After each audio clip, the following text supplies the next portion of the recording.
Pour en parler plus en détail du Forum Medays 2018 en juin, Mélinda Mrini sur place. Bonsoir Mélinda. Bonsoir Manel.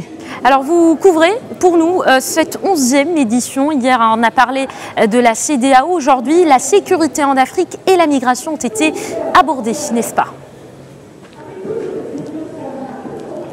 Alors effectivement, Manel, lors de cette deuxième journée des Medays, la question migratoire était au cœur des débats du forum. Alors justement avec nous, pour en parler, Najat Vallaud-Belkacem, ancienne ministre de l'Éducation nationale, ancienne ministre des droits des femmes, ancien porte-parole du gouvernement français. Elle dirige actuellement les études de l'Institut Ipsos en France. Merci Madame Najat Vallaud-Belkacem d'avoir accepté de répondre à nos questions.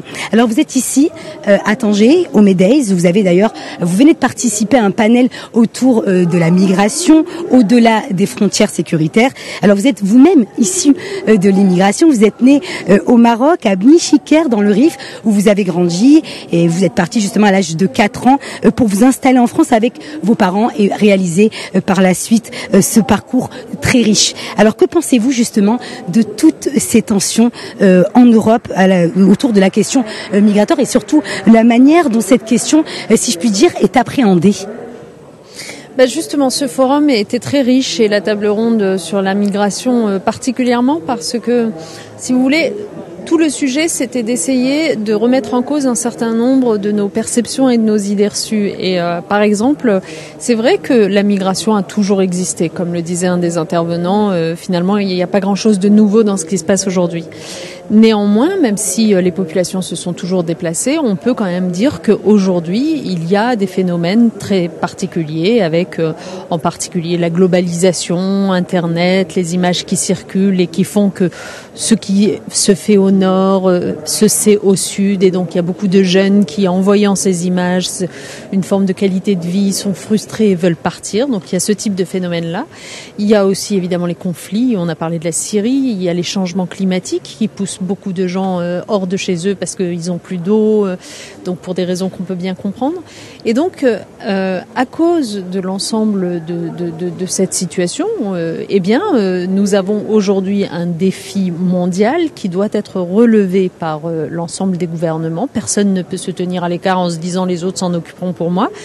Et donc, en fait, il s'agissait dans cette table ronde de faire le point sur ce qui était bien fait ou mal fait. Alors justement, vous êtes aujourd'hui dans le secteur privé. Est-ce que vous pensez que finalement, la question migratoire est simplement l'affaire des pouvoirs publics ?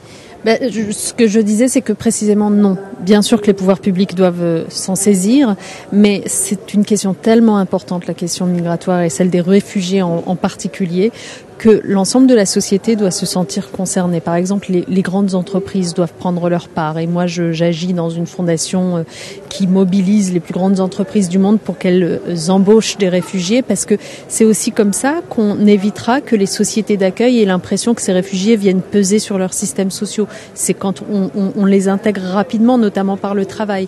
Donc, la société... Vous allez parler aussi de l'aspect culturel aussi. Absolument, la culture, parce que on voit bien qu'aujourd'hui, la raison pour laquelle beaucoup dans les sociétés d'accueil rejettent les migrants, c'est parce qu'ils ont l'impression qu'ils vont être submergés, que leur identité culturelle du jour au lendemain va disparaître.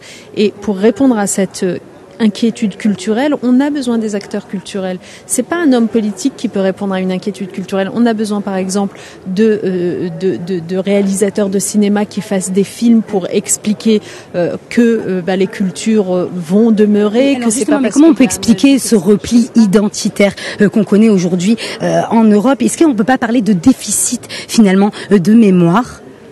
Par ailleurs, oui, bien sûr, évidemment. Mais ça aussi, vous voyez, il faut y apporter une réponse culturelle. Parce qu'en effet, beaucoup de gens semblent avoir oublié que fut un temps, c'était les Européens qui migraient massivement pour fuir eux-mêmes un conflit insupportable pour leur famille, leurs enfants. Et donc, chacun, humainement, peut comprendre pourquoi on est en situation d'émigrer. Merci Najat Vallaud-Belkacem d'avoir accepté de répondre aux questions de Medi 1 TV. Je rappelle que vous êtes l'ancienne porte-parole du gouvernement français, ancienne ministre de l'Éducation nationale, des droits des femmes, et que vous dirigez actuellement l'Institut Ipsos. Merci beaucoup.